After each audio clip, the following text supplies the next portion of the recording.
Assalamualaikum warahmatullahi wabarakatuh. Bertemu kembali bersama saya, kawan-kawan semuanya. Alhamdulillah malam ini kita semua dapat kembali berjumpa via online. Oke. Semoga silaturahmi tetap terjalin antara kita bersama ya, teman-teman semuanya. Kali ini kita bakal ambil satu karya monumental milik Dr. Mustafa Mahmud. Oke.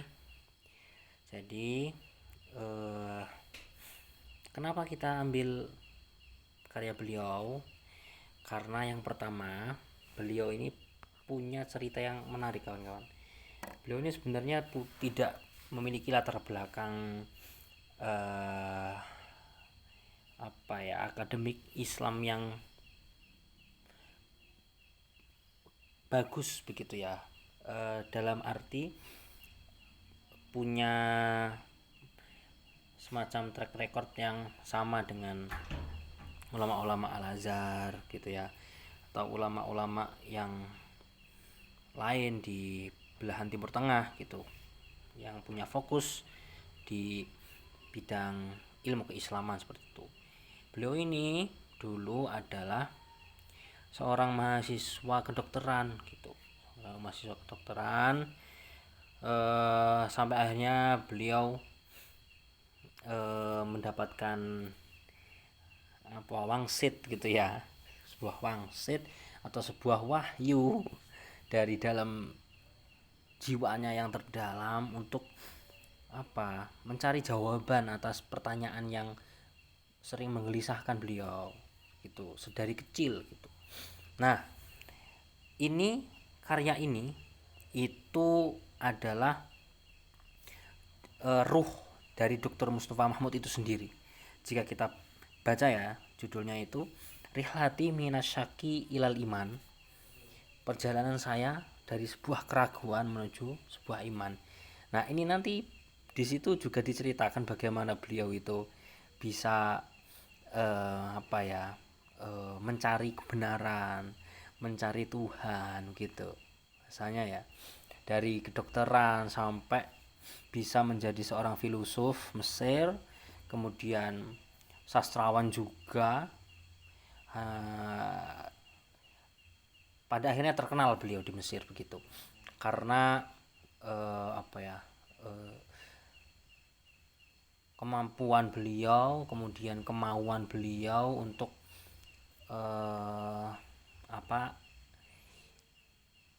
bisa pindah haluan gitu secara mendadak untuk mendalami ilmu keislaman. Oke. Rihlati minasyaki ilal iman begitu. Itu sedikit tentang Dr. Mustafa Mahmud ya. Kalau teman-teman suka scroll reels orang-orang Arab gitu ya, itu bakal sering menemukan gitu cuplikan-cuplikan beliau gitu di sebuah show, di sebuah acara gitu.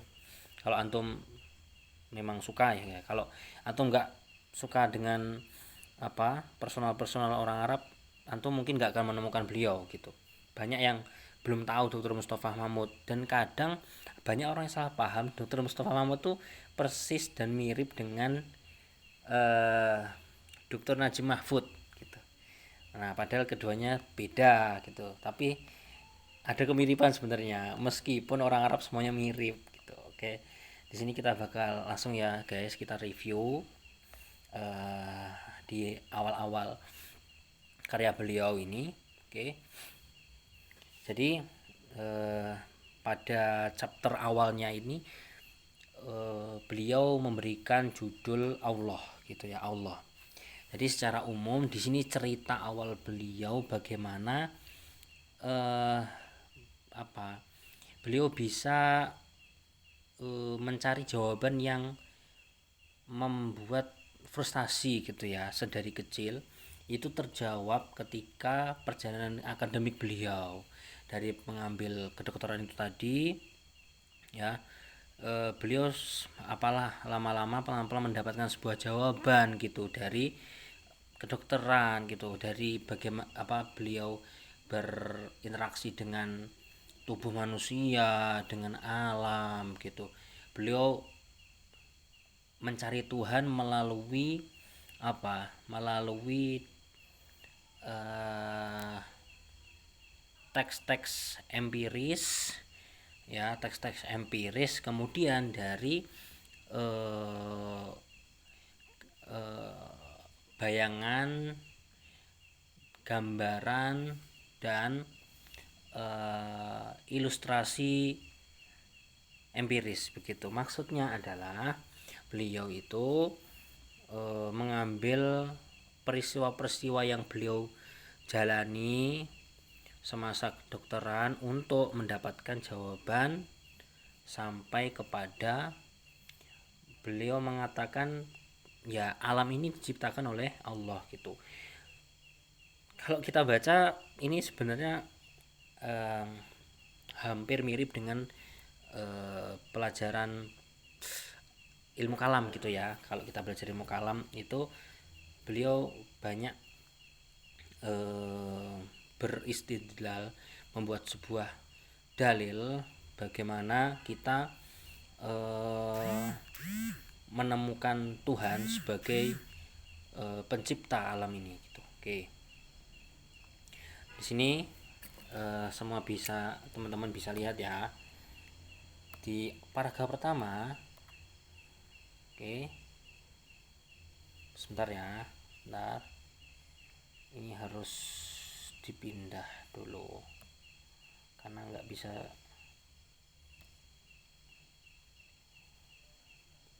Maaf teman-teman, ini harus dipindah, tidak bisa dicoret-coret begitu. Oke, ini. Oke, ini lihat paragraf pertama.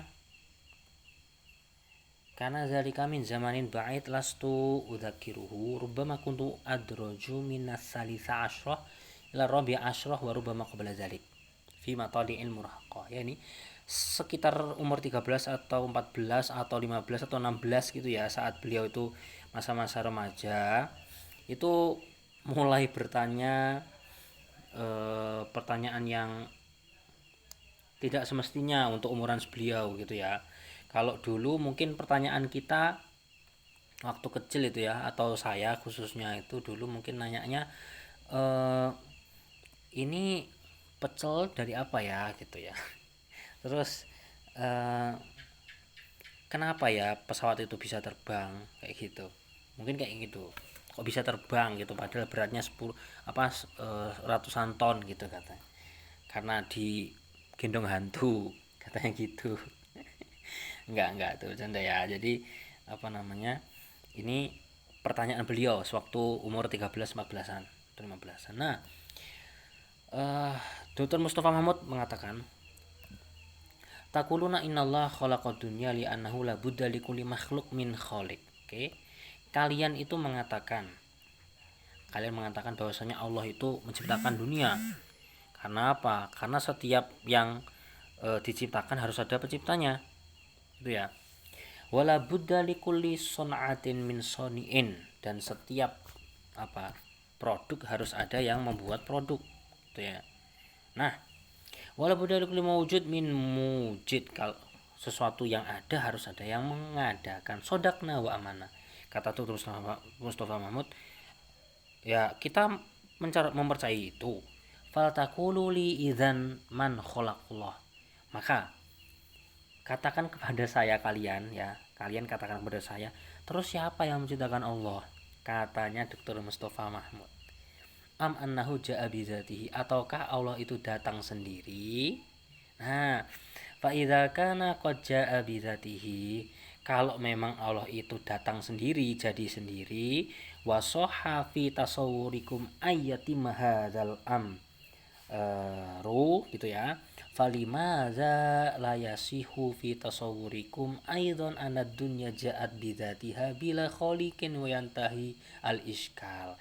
Kata Dr. Mustafa Mahmud, kalau memang ya Allah itu menurut keyakinan kalian itu jadi sendiri, ada sendiri, kenapa tidak boleh ya kita membayangkan bahwasanya atau kita berteori bahwasanya dunia itu datang sendiri, jadi sendiri tanpa adanya pencipta dan iskalnya bisa selesai, kata Dr. Mustafa Mahmud kepada hadirin. Nah, setelah mengatakan itu ya, setelah bertanya itu, menguning wajah-wajah orang di sekitarnya dan orang-orang mulai melaknat Dr. Mustafa Mahmud. Orang-orang sedang melaknat anak kecil gitu ya. Nah, padahal ya sebenarnya nggak apa-apa ya anak kecil. Ya syukur-syukur nanyain pecel tadi itu apa bahannya gitu.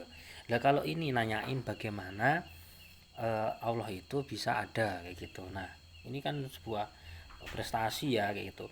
Wa yastaghfiru li ashabul qulub at-taqiyah wa yatlubuna lil huda. Gitu ya. Nah, para orang-orang cendekiawan, para ulama memintakan istighfar kepada saya gitu ya. Nah, ya beliau dikerumunin para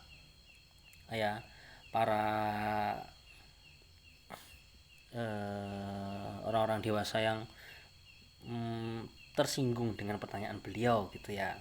Tuh. Oke. Kita langsung lanjut ya guys.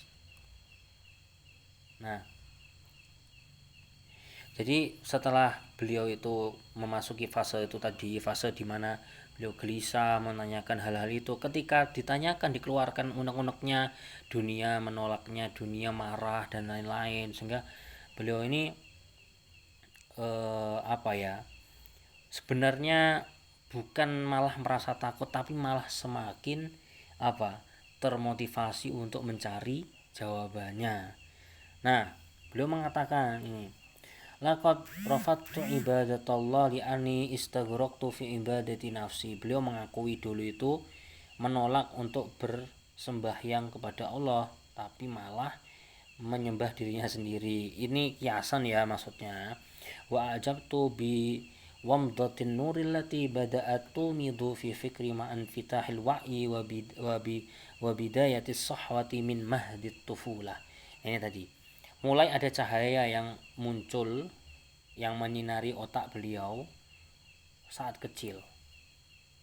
Nah gitu ya.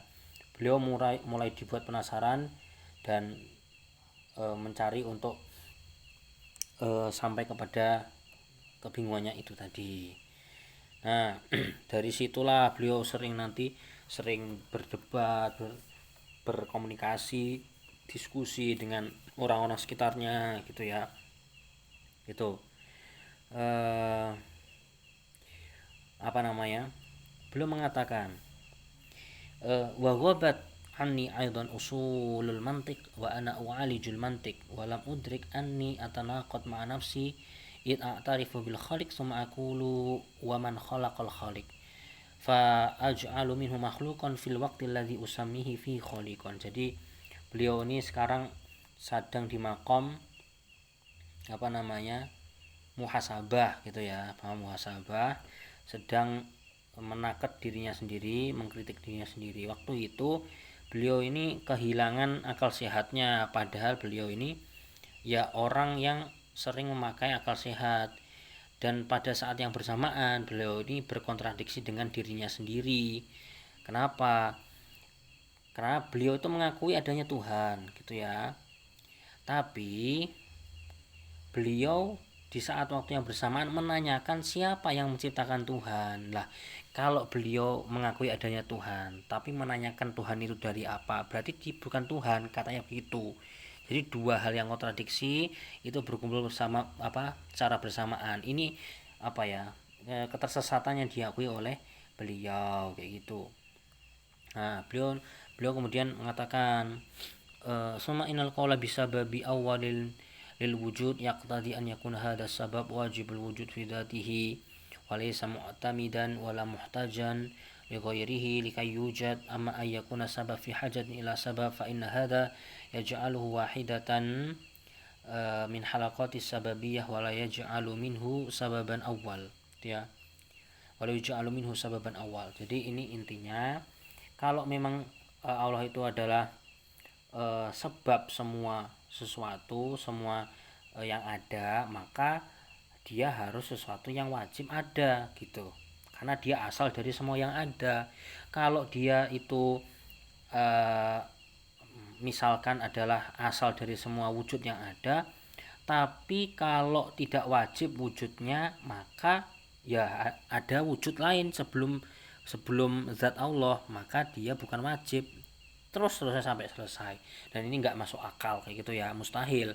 Maka dia harus wajibul wujud, ya, wajibul wujud, tidak bersandar kepada orang lain dan tidak membutuhkan siapapun untuk ada, kayak gitu. Ini intinya. Ini juga membantu kita untuk murojaah tentang ilmu kalam juga kalau kita membaca ini gitu ya. Nah, beliau mengatakan semua hal yang diceritakan beliau sekarang ini, waktu kecil dulu itu nggak jelas sama beliau. Dimensi dan spektrum yang beliau jelaskan tadi itu beliau belum memahami secara baik pada saat waktu kecil. Nah, walam akun qad araftu ba'du man huwa aristo wala mahiyal qawanin al-ula lil mantiq wal jadal. Beliau nggak tahu Aristo siapa, terus hukum-hukum akal, terus kaidah-kaidah berpikir benar, kaidah debat, itu beliau belum bisa mengetahui dengan baik. Nah, beliau butuh berapa tahun dari kedokteran untuk sampai bisa menguasai ilmu keislaman gitu ya, secara umum gitu bisa kita katakan. Butuh waktu selama 30 tahun setelah beliau menyelesaikan pendidikannya dalam kedokteran. Itu ya. Kita bisa bayangkan ya, kedokteran itu perlu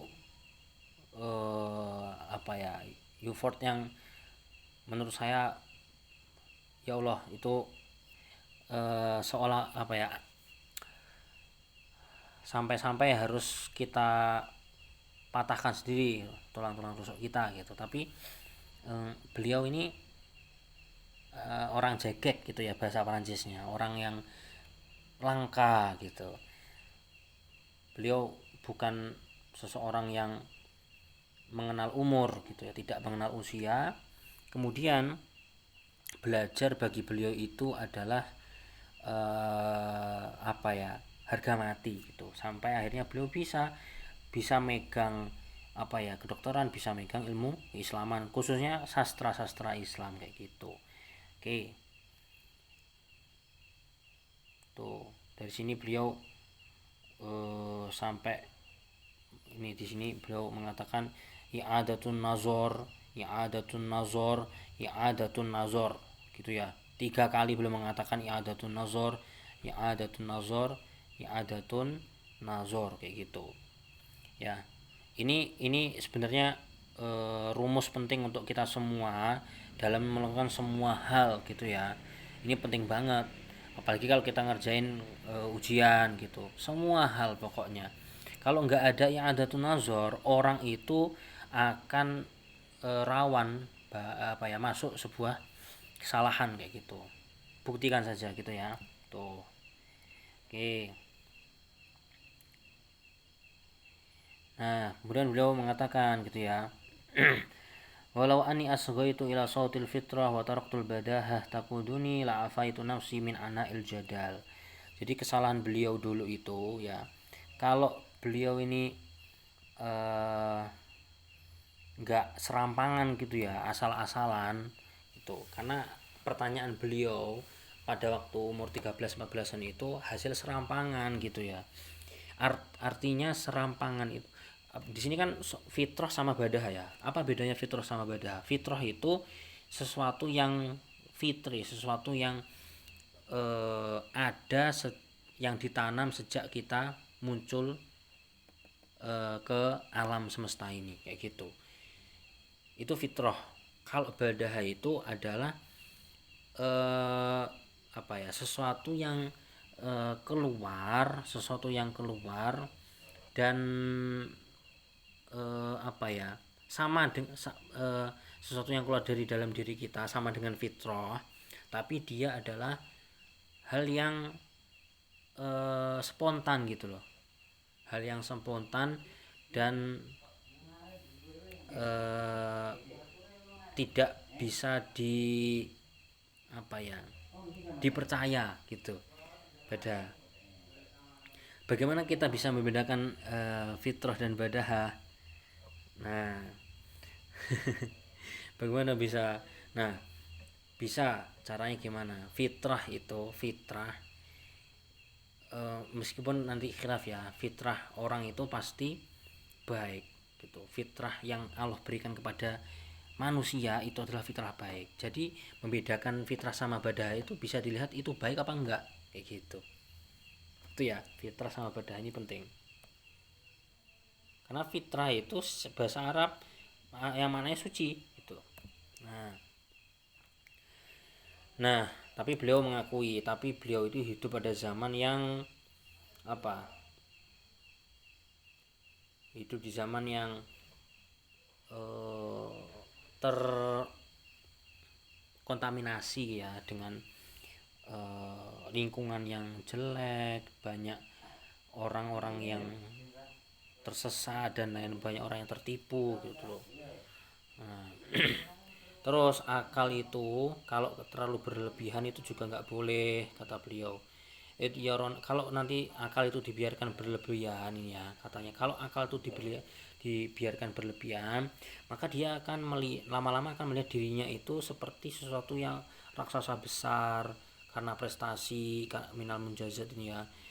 Nah, kalau dia melihat dirinya adalah yang membuat peradaban ya, dia akan menjadi sombong dan lain-lain gitu. Dan akhirnya kesimpulannya ketika akal itu dibiarkan berlebihan, fatasawwara nafsahu al-qadir ala kulli syai' wa sajja bi nafsihi fi kulli syai'. Akhirnya akal bisa menjadi Tuhan. Nah, ini yang dimasukkan oleh Dr. Mustafa Mahmud kalau dia menyembah dirinya sendiri. Karena kenapa? Karena akal itu kalau dibiarkan berlebihan bisa bisa membuat sugesti dalam otak itu sendiri kalau dia bisa melakukan semua hal, akhirnya menjadi Tuhan kayak gitu. Nah, akhirnya beliau setelah sadar itu kan ya, mulai banyak membaca, mencari jawaban, sering ke perpustakaan di Tonto sana, banyak membaca tokoh-tokoh filsafat gitu ya, gitu. Nah, ini beliau menceritakan masa akademik kedokteran beliau, bagaimana beliau belajar kimia, belajar IPA, sains, biologi. Beliau juga punya ruang sendiri untuk riset, laboratorium gitu ya bahasanya kayak gitu. Nah, nanti ini bisa dianu sendiri ya. Nah, yang paling penting kata beliau, an-nazra al-maudu'iyah hiya thoriq. Jadi sudut pandang objektivitas gitu ya, itu adalah jalan untuk mencari jawaban. Kita nggak boleh memasukkan atau intervensi terhadap kebenaran gitu. Kadang bisa ternodai ya, karena pasti kita punya kepentingan kayak gitu. Punya kepentingan tuh boleh, asalkan kepentingannya untuk objektivitas itu sendiri gitu. Nah, kalau punya kepentingan untuk yang selain objektivitas, itu berarti bukan objektivitas tapi subjektivitas gitu. Kata beliau ketika masa-masa belajar kedokteran, beliau banyak menolak hal-hal gaib. Terus beliau banyak menolak wangi-wangi bukhur gitu ya, dan khurafat kata beliau gitu ya. Nah, beliau mengatakan, emang siapa yang ngasih tank, siapa yang buat pesawat gitu ya, kata beliau. Nah, seharusnya kita bisa menghormati orang-orang barat karena mereka yang ngasih semua hal ke kita gitu ya.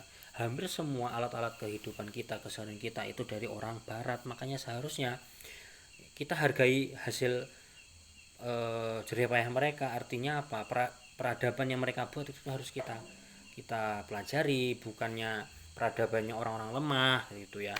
yang menghasilkan hal-hal gaib yang nggak jelas gitu, khurafat katanya begitu. Itu dulu beliau. Nah kanal ghurbu wa taqaddum kayak gitu. Wa kana syarqul arabi wa takhalluf wa dha'f wa takhadul al-mihyar tahta aqdam isti'mar. Orang barat itu adalah suatu simbol kemajuan, sedangkan timur Arab itu timur tengah itu adalah kemunduran dan kelemahan dan lain-lain. Nah, beliau nanti di sini menjelaskan ya sedikit perjalanan beliau dari kuliah di kedokteran. Ini akan saya carikan istidlal beliau. Nah, di sini saya akan kasih kesimpulan ya. Di sini beliau mengatakan bahwasanya ketika awal kali beliau masuk ke dalam dunia empiris gitu ya, karena belajarnya adalah hal-hal indrawi semua, hal-hal tajribi semua, riset semua gitu. Akhirnya alat yang beliau pakai itu adalah alat-alat yang hanya bisa dibuktikan melalui hal-hal yang bisa terlihat juga gitu. Maksudnya alat-alat yang cuma bisa membuktikan suatu hal yang bisa dilihat saja, yang bisa diindrawi doang kayak gitu. Akhirnya ya itu standar mereka kayak gitu kan. Sedangkan wa ma la yaqa'u tahtal hissi fa huwa fi nazra ilmiyyah ghairu mawjud. Sedangkan sesuatu yang tidak bisa diindra, maka dalam kacamata ilmiah itu enggak ada. Nah, hal-hal yang gaib itu tidak bisa diperhitungkan. Ini ya itu kayak yang dibahas sama Ustadz Nuruddin dan Guru Gembul itu ya. Ini sebenarnya nyambung di sini. Nah,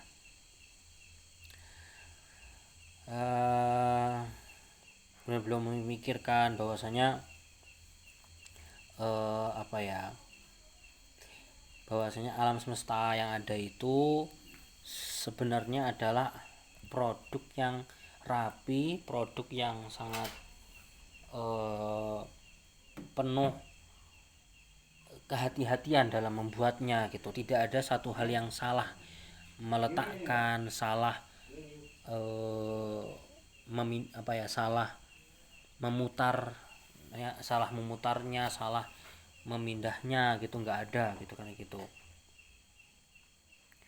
Nah, dia mengatakan wa kullu syai'in yataharrak bisa biminaddur al-mutanahiyah fi sigari ila al-falakil azim ila syamsi wa kawakibiha ila al-majarra al-haila allati tahwi akthar min alfi milyun syams ila as-sama'il mutaramiyah allati yakuluna al-falak inna fi akthar min alfi milyun majarrah. Kullu hadzal wujud alla mutanahi min azghari elektron ila a'dami jaramin samawiyin kuntu arahu ashbah bima'zufatin mutanasiqatil angham madbutat at-tawzi' kullu harakatin fiha bimiqdar. Ini tadi. Ini sedang menjelaskan keseimbangan yang ada di alam semesta. Dari atom yang paling kecil elektron itu ya, sampai nanti ke matahari, sampai ke galaksi, sampai nanti ke ke alam semesta semuanya ini ya. Semua wujud itu benar-benar rapi. Setiap pergerakannya itu ada ukurannya sehingga nggak ada tabrakan sekalipun. Kalau ada satu yang rutenya itu salah pasti bisa kiamat alam semesta, tapi nggak ada. Ya, alam semesta bisa serapi itu. Ini bukti bahwasanya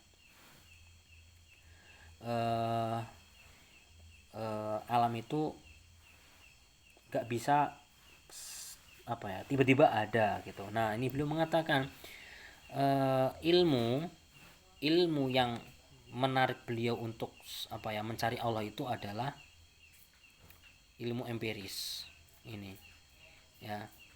Apakah ilmu empiris bisa menjangkau Allah? Tidak bisa. Tapi apakah bisa jadi perantara? Bisa ya, membantu. Nah, salah satu bantuan ilmu empiris itu adalah membuktikan bahwasanya itu tadi hal-hal yang bisa kita lihat itu itu kan berarti kan produk Allah gitu. Coba kita lihat produknya gitu. Kan kalau memang produk Tuhan, nggak mungkin produk cemen-cemen gitu ya, produk kaleng-kaleng. Nah itu bisa dilihat di situ. Nah, oke, lihat beliau mengatakan seperti ini. Wal wujud kana fi tasawuri la mahdudan la nihaiyan. Wujud dalam gambaran saya itu tidak apa ya, tidak terbatas dan tidak bisa dibatasi. Kenapa? La yumkinu an yahudda al wujud atau an la la yumkinu an yuhadda al wujud ilal adam. Karena tidak ada yang bisa membatasi wujud kecuali apa? Ketiadaan. Sedangkan ketiadaan itu enggak ada. Nah, wa min yalzamu mantiqiyan an yakuna al wujud ghairu mahdud walan. Ini bagaimana beliau mengambil sebuah kesimpulan dari premis ini. Nah, makanya secara mantik wujud itu tidak terbatas karena ini tadi. Karena kalau wujud itu terbatasi, ya, maka yang bisa membatasi cuma Adam. Sedangkan Adam itu nggak ada. Nah, berarti wujud adalah sesuatu yang tidak terbatas. Nah, gitu. Nah, makanya terus akhirnya beliau mengatakan, nah, oleh karena itu kita akan boleh bertanya siapa yang menciptakan alam semesta. Kenapa nggak boleh? Kenapa nggak boleh? Karena soal ini itu nanti akan mengakibatkan eh, sebuah apa namanya, hasil hasil berpikir bahwasanya alam semesta itu dulunya ada apa nggak ada awalnya, kemudian ada. Nah gitu. Wa kaifa yakunu limakdumin kianun. Nah gitu ya. Terus dikatakan kalau dulu pernah nggak ada. Nah sedangkan nggak ada itu nggak ada sama sekali kayak gitu loh. Bisa dibayangkan kalau nggak ada itu ya sudah kosong kayak gitu. Ini kata beliau. Nah, jadi nggak bisa jadi sendiri gitu loh, tiba-tiba kok jadi gitu, padahal kan dulu kosong gitu. Ini kalau masih bisa dipikirkan berarti nggak kosong gitu, yang nggak bisa dibayangkan kosong kayak gitu. Nah, inal adama ma'dumun fi zamani wal makani wasakitun fi hisabil kalam wala yasihu al qawlu bi annahu kan gitu. Karena ketiadaan itu sendiri bahkan nggak ada kayak gitu. Nah, bentar ya.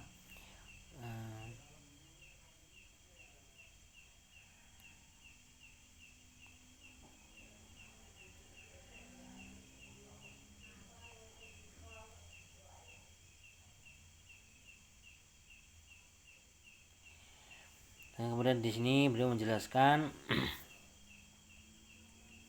bahwasanya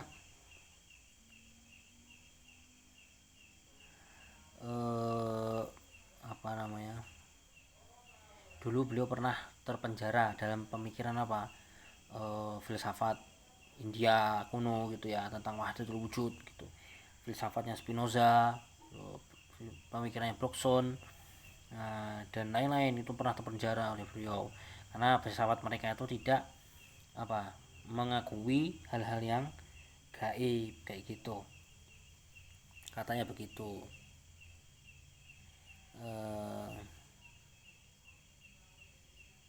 Ini lihat, beliau mengatakan wahdatul wujud al-hindiyah tamdi ila aqsa min dalika fatulghi sunaiyah bainal makhluk wal khaliq. Kalau filsafatnya India kuno itu menghilangkan, menegasikan dualisme antara makhluk dan khalik. Ya, pokoknya kalau ini aku sekaligus ini Tuhan kayak gitu. Jadi nggak ada dualisme antara Tuhan dan makhluk itu kalau filsafat India kuno. Nah, ini kemudian salah satu syair ya dari apa namanya, Yuban Yat gitu ya, kitab Yuban Yat dari India kuno, innal ilaha Brahma alladhi yaskunu qalbal alam yatahaddats fi hamsin qailan inda dhannal qatilu annahu qatil wal maqtul annahu qatil falaisa yadriyani ma khafiya min asalibi, ya gitu ya. Kata Tuhan Brahma, apabila seorang pembunuh mengira dia adalah pembunuh, dan yang dibunuh mengira dia adalah yang dibunuh, maka mereka berdua nggak akan tahu apa yang dirahasiakan dariku, kayak gitu. Haitsu aku nusodro liman nyamut, karena aku adalah yang aku menjadi dada orang yang mati itu. Nah, dan aku juga menjadi senjata yang membunuh. Artinya maksudnya itu ya Tuhan itu ya makhluk gitu, makhluk ya Tuhan itu kalau filsafatnya India kuno gitu. Nah, akhirnya beliau apa, ketika menganut filsafat seperti itu, beliau nggak ridho, terus nggak cukup, nggak puas lah bahasanya itu ya. Banyak pemikiran tentang ketuhanan itu banyak yang membingungkan gitu ya. Ini kita kasih contoh salah satu kebingungan ya, salah satu bingungannya.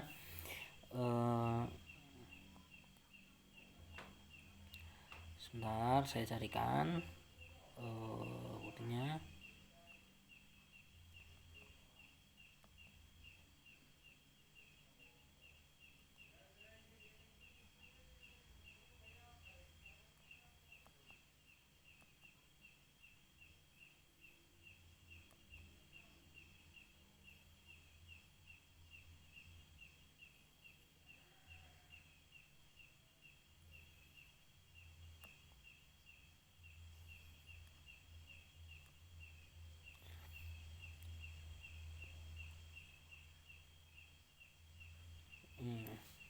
Tadi udah dijelaskan ya bahwasanya kalau apa namanya, al-adam ya, kalau al-adam al-adam itu sesuatu yang tidak ada gitu ya. Berarti sesuatu yang tidak ada itu ya, tidak ada itu ya sebetulnya nggak bisa dipikirkan karena nggak ada. Tapi kalau al-adam itu bisa dipikirkan, berarti dia ada. Apa adanya? Yaitu yang tidak ada. Nah seperti itu. Nah ini tadi dikatakan gitu ya.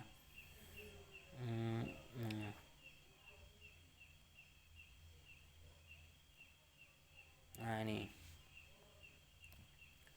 amal qawlu bi azaliyatil wujud li anal adam ma'dum gitu ya, wal wujud mawjud fa huwa jadalun lafdhiyun la yaqumu ila ala la'bi bil alfa. Nah, kalau ada perkataan tentang azalinya wujud, maksudnya apa? Wujud itu sampai nanti nggak berhenti ada terus gitu ya. Nah, itu maaf, kalau apa namanya, ada perkataan wujud itu azali itu berarti apa? Azali itu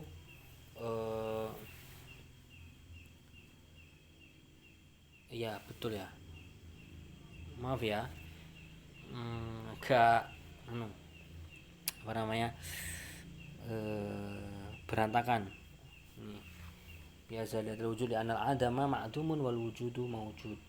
Ya jadi zaman azali ya, bahwasanya apa namanya, wujud itu adalah sesuatu yang sudah ada sejak zaman azali, sejak lama gitu, sejak lama ya, sejak lama kodim gitu, sejak dulu, nggak ada awalnya. Meskipun nanti ada perbedaan antara azali dan kodim, tapi nanti banyak yang juga mengatakan taroduf kayak gitu ya. Lenal adam ma'dumun wal wujud mawjud. Ini katanya kalau adam itu yang tidak ada, sedangkan wujud itu ada gitu ya. Ini tuh sebenarnya hanya debat kusir aja katanya. Kenapa? Wal adam fi waqil amri ghairu ma'dum, karena ketiadaan itu dalam realita itu bukan tidak ada, ada. Buktinya kita mengatakan ketiadaan berarti ada gitu. Wa qiyamul adam fi tasawwur wal fikri yanfi kaunahu ya ma'duman. Nah, kalau kita bisa memikirkan ketiadaan berarti dia itu ada. Nah, wal adam huwa 'alal aksar nafyu lima na'lam walakinahu laysa nafyan mutlaqan musawiyan lil mahwil mutlaq. Jadi al adam gitu ya, ketiadaan itu mayoritas adalah meniadakan sesuatu yang kita ketahui, tapi bukan menafikan secara mutlak gitu ya, bukan menafikan secara mutlak. Kalau menafikan secara mutlak ya udah nggak bisa dipikirkan, barangnya nggak ada sama sekali, kosong gitu, bahkan kosong itu sendiri nggak ada gitu. Wa fikratul adam al mutlak fardiyatun mislu fardiyatis sifri riyadi. Konsep ketiadaan mutlak itu adalah konsep yang hipotesa. Seperti apa? Seperti nol itu ya hipotesa, padahal realitanya nol itu ada kayak gitu. Nah, wala yasihu al khalat bainal iftiradi wal waqi' wala yasihu tahmilul waqi' fardun nazar. Artinya kita nggak boleh mencampur-campurkan sesuatu hal yang bersifat hipotesa itu nggak bisa dikatakan ya ada realitanya, sedangkan sesuatu yang ada realitanya nggak boleh dikatakan hipotesa. Seperti apa? Seperti al wujud. Ketika tadi dikatakan al wujud maujud gitu ya, keberadaan itu ada. Nah, di mana emang keberadaan itu kayak gitu. Nah, jadi kalau dikatakan tidak ada tadi ya, itu ada, karena tidak ada itu ada, buktinya kita sebutkan. Terus kalau dikatakan keberadaan itu ada, nah keberadaan itu mana? Nah kayak gitu. Jadi ini kan yang dinamakan al kholat itu bainal iftirat wal waqi'. Ini yang membingungkan, jadi harus ditahqiq kayak gitu.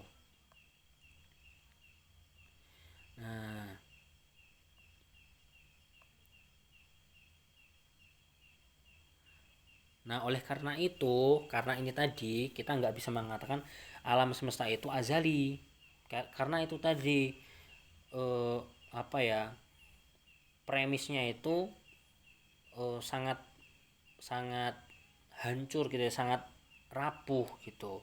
Jadi kita nggak bisa mengatakan alam semesta itu azali. Wa inna ma huwa kaunun makhlukun kana lahu bad'un bidalilin akhar min qamusil ilmi huwa ma na'rifu bismil qanunus tsani lidinamika al harariyah. Ini tadi dinamika panas ya, dinamika harariyah. Ini bisa dibaca sendiri lagi ya. Ini tadi. Nah, ini nanti menjelaskan bagaimana konsep dinamika haroriyah ini tadi. Oke, ini sedikit review di beberapa halaman depan kitab Rihlati Minasyak Ilal Iman gitu ya teman-teman. Ini nanti setelah ini pembahasannya judulnya Al Jasad. Nah gitu sama. Jadi beliau mencari jawaban melalui perantara jasad manusia. Jawaban apa? Jawaban dari apakah Allah itu pencipta alam semesta, kayak gitu. Oke, jadi silahkan membaca. Ini bukunya saya sarankan 100% harus dibaca bagi pecinta wawasan seperti itu ya. Jangan lupa subscribe dan like, komen ya guys ya, karena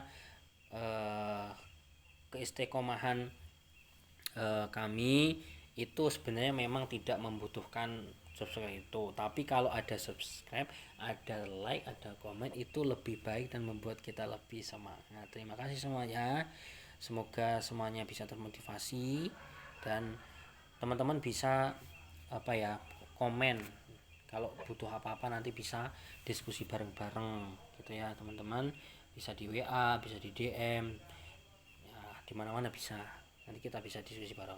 Terima kasih semuanya, selamat malam dan assalamualaikum warahmatullahi wabarakatuh.